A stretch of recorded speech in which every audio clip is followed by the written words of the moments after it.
They've got enough talent to win 9 games. So guess what? I'm going to predict they're going to win 9 games. Do they have enough talent to win 14 games? No. Do they have enough talent to win the division, in my opinion? No. Do you Do you expect them to win 9? I do. Okay. I'm tired of watching this team finish below 500. They've had they've had high draft picks. You got the pick of the litter of the coach. Like you had picks number 1 and 9. You spent $90 million fortifying the inside of your offensive line. You've got a former head coach as your DC. You've got former players who are accomplished coaches on your coaching staff. I don't think you would be shocked if they won more than 9 because Ben Johnson might be the magic touch. I wouldn't even use the word optimistic. And I said this to you in the pre-show meeting as well. I won't call it a fist fight. It was a little rough. Look, this is my expectation. This isn't high school football. You know, they haven't had a winning season since 2018. Right. They have the number 1 draft pick, which means they could pick anyone that was available 2 years ago. They got the most sought-after coach that was on the market to replace the guy who was inept here the time before. They spent tens of millions of dollars trying to fortify the interior of their offensive line to make life easier for their first overall draft pick. They even spent some money on the defensive line trying to improve their pass rush. I wish they would still trade for Trey Hendrickson. You can't do all of that. I just stopped myself from swearing. You can't do all of that stuff and not expect them to win 9 games in my world. This is me thinking. I'm not trying to convince anyone. But my point is Peg, I agree with what Shea said this morning. This is not a rebuild. They tore this down 3 years ago. You don't get, in this environment in professional sports, 5 years to rebuuld stuff. Well, Ryan Poles is getting it. He's getting he just got 5 years. Well, it's a redo. They're playing by different. That may it's be a redo. But they should have been better than they were. They had more talent on their roster than the 5 wins they were last year. All of the things that I mentioned, to me, my expectation, I'm not optimistic. You are turning red. I have high blood pressure. No, I don't really have high blood pressure, but... You're getting worked up. No, I am, but like my face is red because I was playing golf all week and I didn't use sunblock. But like it's not rebuilding time. It's time. It's go time. Right. So this is what's interesting to me. I'm using the exact same reasons that you are using for them to win 9 games that I am using that I don't think they can win 9 games because of that. Because they have a new head coach. Because they've just brought in completely rebuild their offensive line. It's all better. See, but that's my point, is that we use the same argument but came at a different end. And I'm not, like, listen, I understand why Carmen won't bet the over. I understand why Silvy won't bet the over. I understand why you're cautious. But I can't let their ineptitude from Matt Eberflus not knowing when to call a timeout, not knowing what to say, to firing 2 coaches for non-football reasons the year before, to all of that other stuff. I'm not going to allow that garbage to affect what my expectation is for this group this year. They've got enough talent to win 9 games. So guess what? I'm going to predict they're going to win 9 games. Do they have enough talent to win 14 games? No. Do they have enough talent to win the division, in my opinion? No. Do you expect them to win 9? I do. Okay. I'm tired of watching this team finish below 500. They've had they've had high draft picks. You got the pick of the litter of the coach. Like you had picks number 1 and 9. You spent $90 million fortifying the inside of your offensive line. You've got a former head coach as your DC. You've got former players who are accomplished coaches on your coaching staff. Like, in Detroit, they've lost both of their coordinators. Minnesota's starting a first-year quarterback, which I think he's going to be fine. Don't get me wrong. And Green Bay, I think, is still ahead of the Bears. I may be in the minority there, but they don't know who their quarterback is going to be. I'm not projecting some sort of miracle season. Nobody thought Washington was going to be any good last year. Nobody thought that the Minnesota Vikings were going to be a 14-win team. I don't think the Bears are going to do either of those things. I'm tired of them having these resources and doing all of it, this is what I believe, Peg. I finally believe they've made some decent decisions. Keeping Eberflus, horrible decision. Going into the season last year with that offensive line the way they were, horrible decision. Not getting another pass rusher, horrible decision. So many horrible decisions. I actually believe a lot of what they've done this offseason, they've made good decisions. So I'm going to expect, although it will take a little bit of time, I don't dispute that from you, if they've done things that I personally believe are finally good decisions, when I was calling for them to change coaches the year before because they were drafting a quarterback first overall, Jim Harbaugh came to mind. He was available. They didn't do that. They went with Matt Eberflus, so I knew that wasn't the right decision. I believe they hired the absolute perfect guy for the job.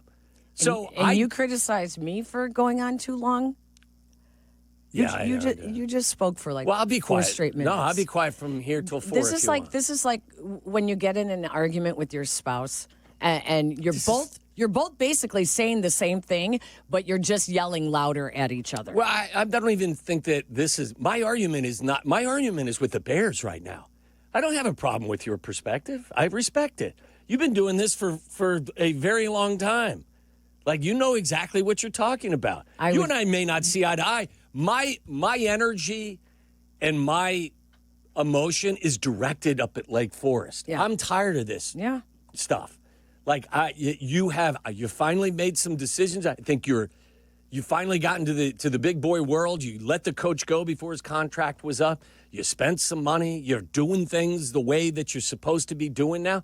Now, make it show up in the record. 9 wins is not asking too much. I know your schedule's tough.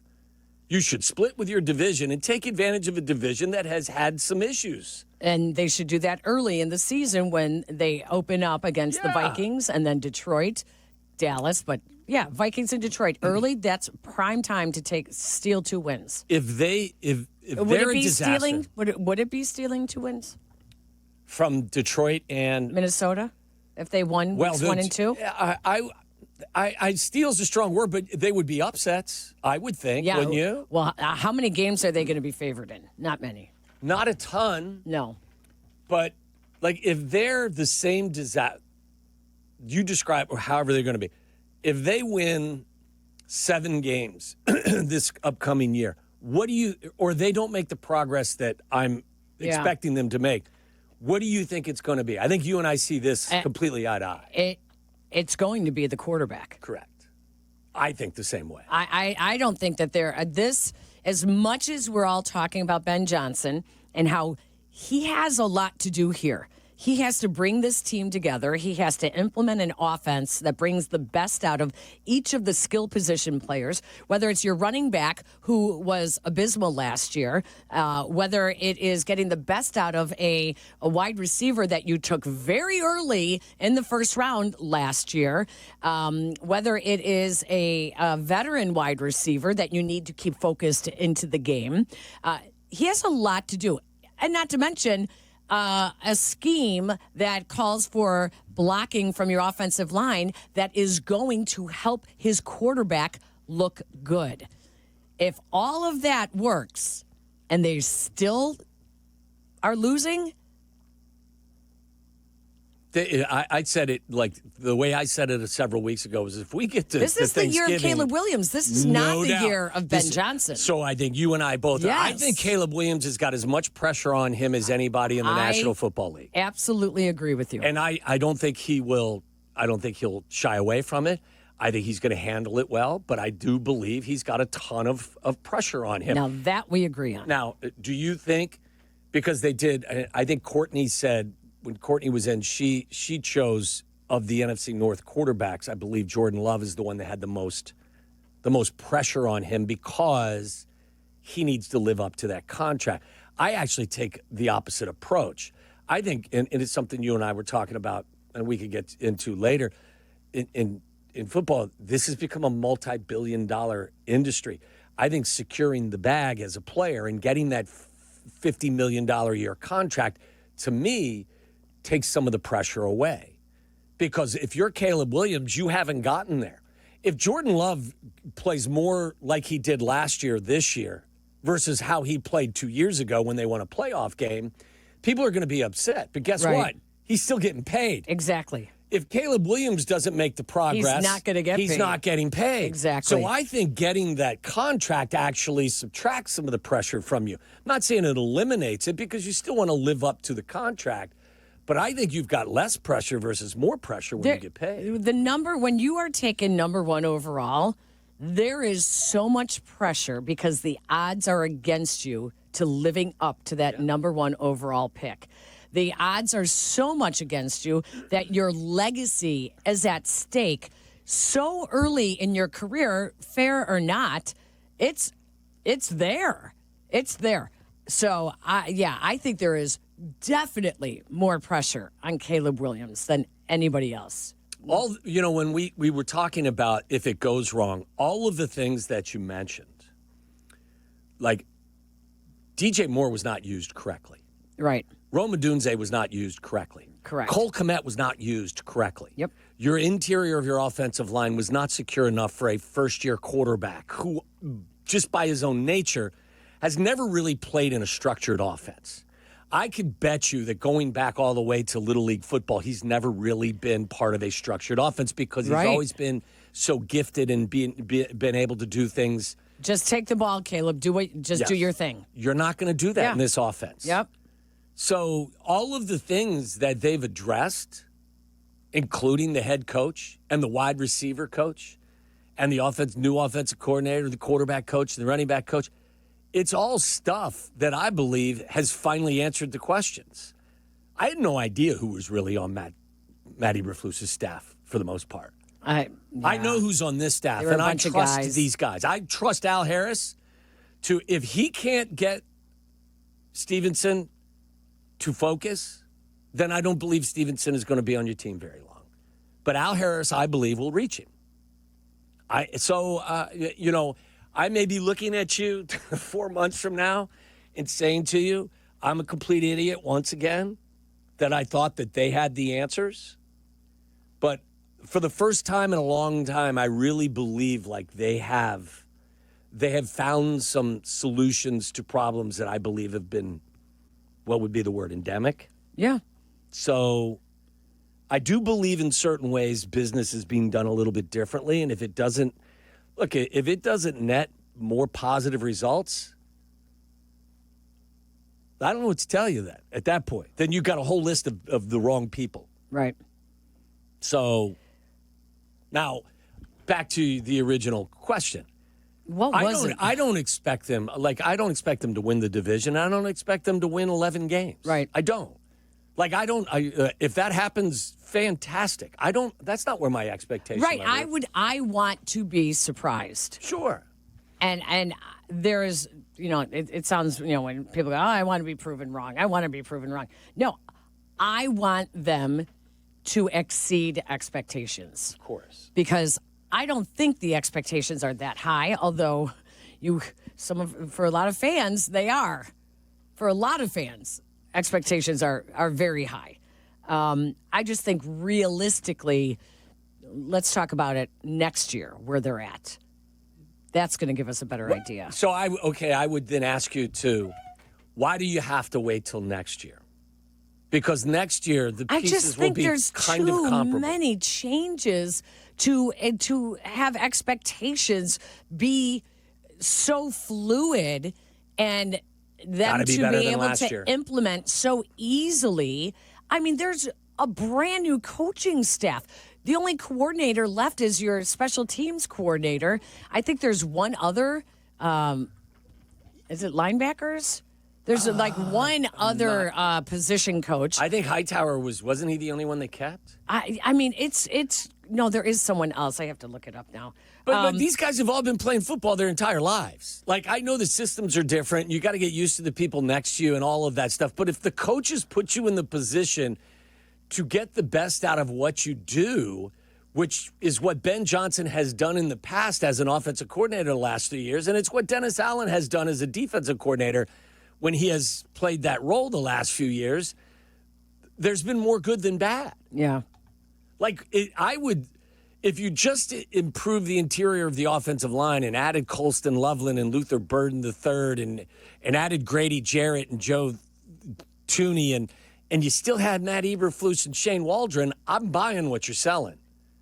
But you've upgraded across the board. And I know there will be it will. I don't think it'll be seamless. It will take some time. But when you've made the improvements in those areas across the board, Jesus, they have to net you positive things. Tight ends coach Jim Dre. Okay. He's definitely carryover. I'm looking to see who else. Do you believe part of it is, I mean, you've covered this team for a long time, that it's almost in some ways, and I'm not suggesting you, but I think it's like when Carmen that were scarred. Not so scarred, but at this point, they have been so hideous and they've made so many ridiculous bad decisions that they've conditioned you like a puppy to expect, the worst is going to happen at times. No, I don't think so at all. I think I do try to separate that for sure.